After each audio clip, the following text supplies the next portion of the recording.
befell an immigrant family. An unidentified man has shot his wife and 16-year-old son to death before turning the gun on himself. Jesus. What? I don't believe this. What? Is there something with the camera? Just fix it. She's still moving. Oh, for Christ's sake, Brody, I'm right in the middle of it. What? Jesus fucking Christ. God's sakes. I thought they were dead. They're supposed to be. They are. I don't know. She's moving on the freaking gurney, man. Get out of the way. Come on, get out of the way. There's a backup here. Get off here! Are you all right? Jesus. What the fuck is that? Here, just keep still. The other one's moving. The other one's coming up too. Take him out! It's not going down! It's not going down! Holy shit!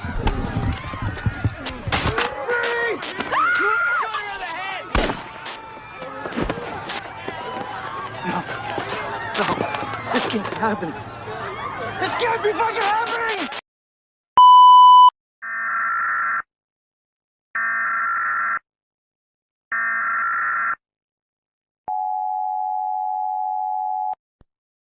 The following emergency at the request of the Washington D.C. military base 40, and a point this is not a test.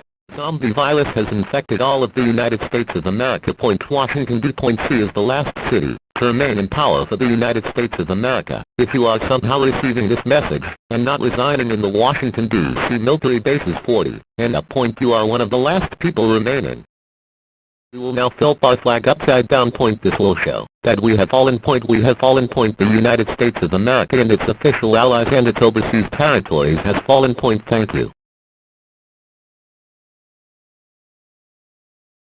The Statue of Liberty is now on fire. This shows that we have fallen. Mexico and Canada has fallen. Do not attempt to travel, or gunshots will be fired. The last of U.S. is here. The last of U.S. is here. The last of U.S. is here. The last of U.S. is here. This is now the final broadcast. The United States of America has officially fallen.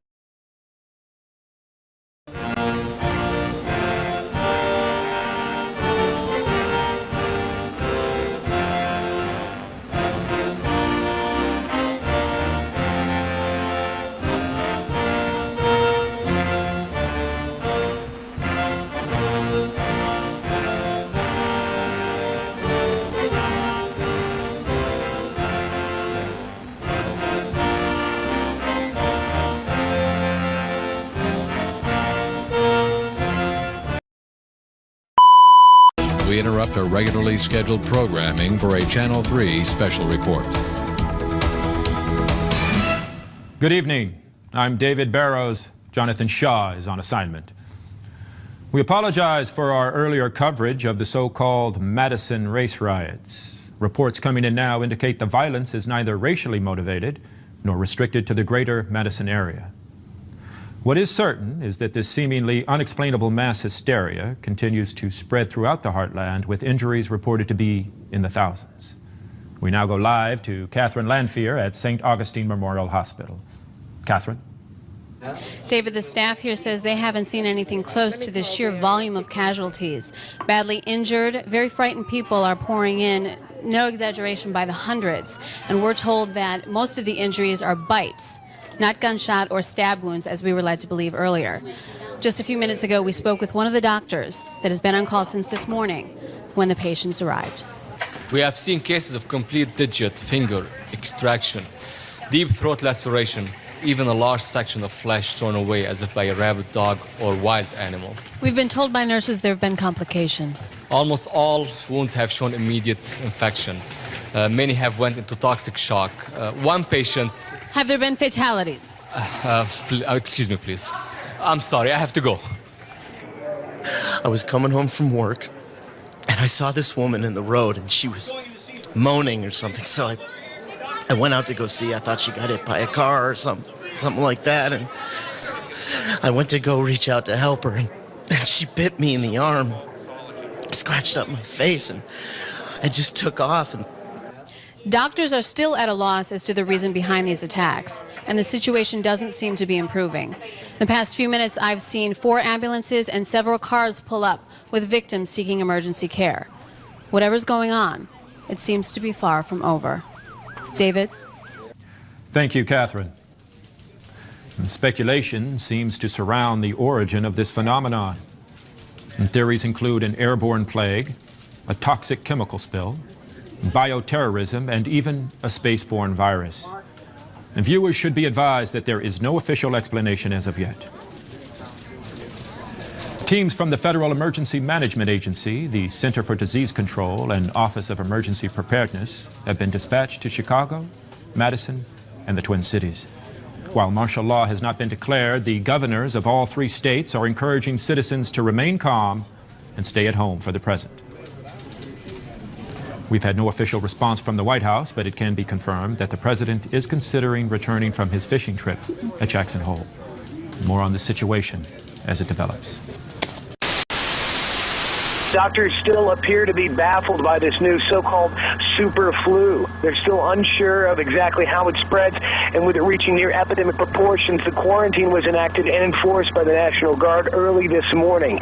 Armed troops are not allowing visitors in or letting employees out. As you can see down there, hundreds have gathered at the hospital's entrance, some wanting to see loved ones, but most simply demanding medical attention.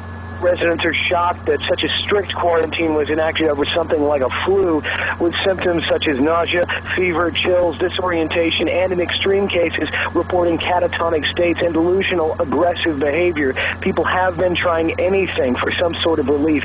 Drugstores are sold out as of now of cold medication. There's still no more flu shots available. Hospitals are working well beyond capacity. Doctors still unsure as to what has caused the infection and do not believe it's even related to the flu. Initial reports of recently deceased patients coming back to life have been dismissed as, quote, absurd rumors, end quote.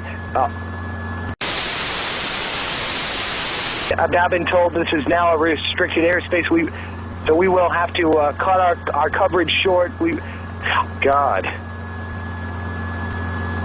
They're firing into the crowd. It appears they're firing into the crowd.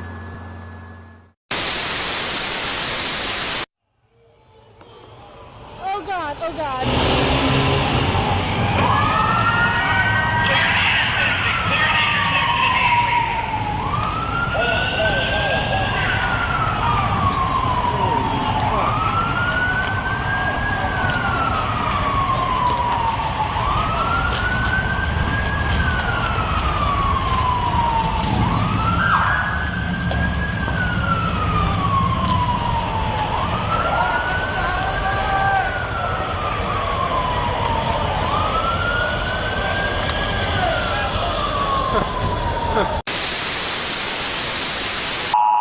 Millions of germs, and most people don't practice good dental hygiene, so naturally any bite is going to become infected no matter from whom. These people don't have some sort of voodoo hoodoo disease. Yes, but Dr. Collar, Look, David, what you fail to realize is that most of these so-called experts are looking in the wrong direction. The problem is not chemical or biological, it's psychological. What we're witnessing here is the spontaneous combustion of a pent-up rage fueled by frustration over a pressurized society. It's the snapped postal worker on a national level. Well, how can you explain that Look, in my new book, USA Bomb. Look, I'm sorry, we have to cut away right now. I'm just being informed that both Istanbul and New Delhi are reporting sporadic outbreaks of violence, similar to those here at home. And clearly this is no longer an American... We're just getting a picture from our BBC correspondent. Over to Trevor Hanna in London. Trevor? We're in Notting Hill, a part of London. Who knows if this report will ever be transmitted? Communication is at best limited. The city, it seems, is being overrun with man-eating creatures. And... They're coming! Run! Run! Like most stations, we're experiencing technical problems with our satellite connection, but we'll try and follow the situation and bring you up-to-date information from the other side of the globe as it comes. The President wants to make it perfectly clear that this is not a case of bioterrorism. No such agents exist in the arsenal of any nation or known terrorist group. He also wants to stress the need for calm and the respect for law and order. The quicker people can get off the streets and into their homes, the quicker the appropriate federal and state agencies can reach these troubled areas.